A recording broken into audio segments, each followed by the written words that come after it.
kota yang pernah menjadi jantung peradaban Islam di dunia bagian timur? Ya, Damaskus, sebuah ibu kota kejayaan dinasti Umayyad. Di sanalah ilmu pengetahuan dan kebudayaan berkembang pesat.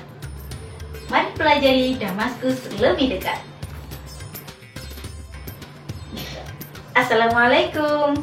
Berjumpa lagi dengan Bu Ima. Di video kali ini kita akan belajar tentang materi PAI kelas 7 fase D dengan topik Damaskus, pusat peradaban Timur Islam tahun 661 sampai 750 Masehi.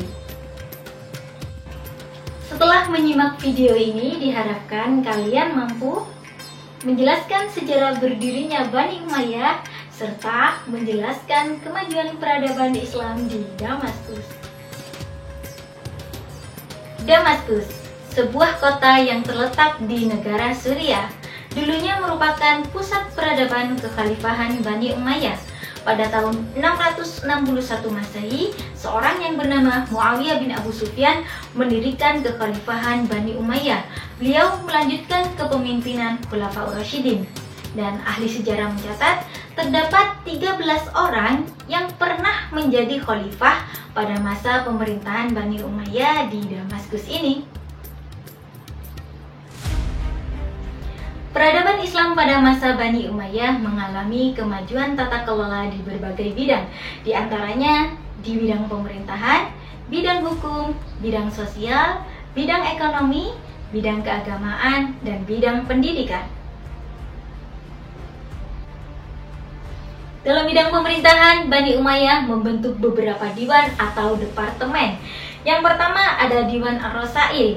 Departemen ini berfungsi untuk mengurus surat-surat negara dari khalifah kepada gubernur maupun menerima surat-surat dari gubernur kepada khalifah. Yang kedua ada Diwan Al-Khatam. Departemen ini berfungsi untuk meregistrasi atau menyalin keputusan khalifah atau peraturan-peraturan pemerintahan yang dikirim ke daerah. Yang ketiga ada Diwan Al-Kharaj. Departemen ini bertugas untuk mengelola pendapatan negara. Yang keempat ada Diwan Al-Barid. Departemen ini berfungsi sebagai layanan pos atau pengiriman informasi berita dari pusat ke daerah maupun sebaliknya. Dan yang terakhir ada Diwan Al-Jund, yakni departemen yang mengorganisasi militer. Sedangkan dalam bidang hukum, Bani Umayyah membentuk Al-Qadha, Al-Hisbah, dan Al-Madhalim.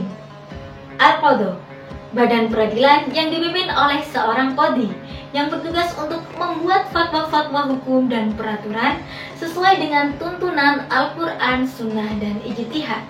Yang kedua ada Al-Hisbah, badan yang mengurusi masalah kriminal.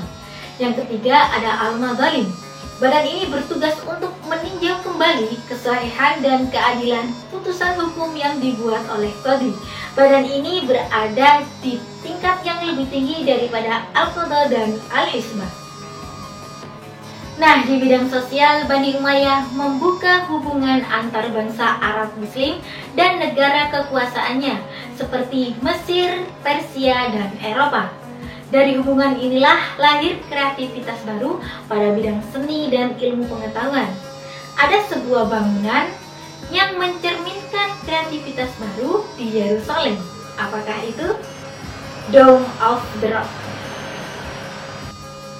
Kemajuan di bidang ekonomi.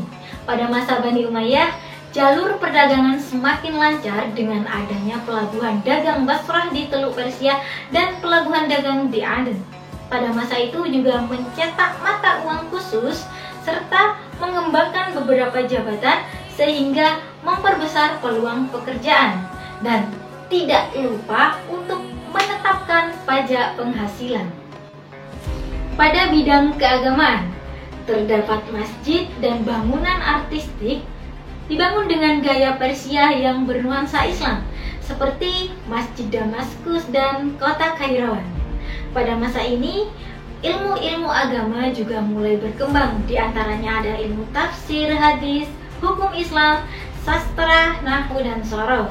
Kemudian pada masa ini pula bermunculan para ulama-ulama muslim yang ahli di bidangnya.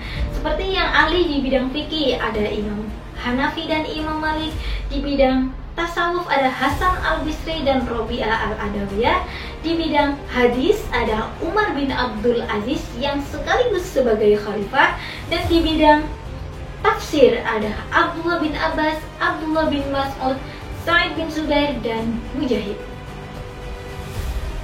Yang terakhir adalah kemajuan di bidang pendidikan.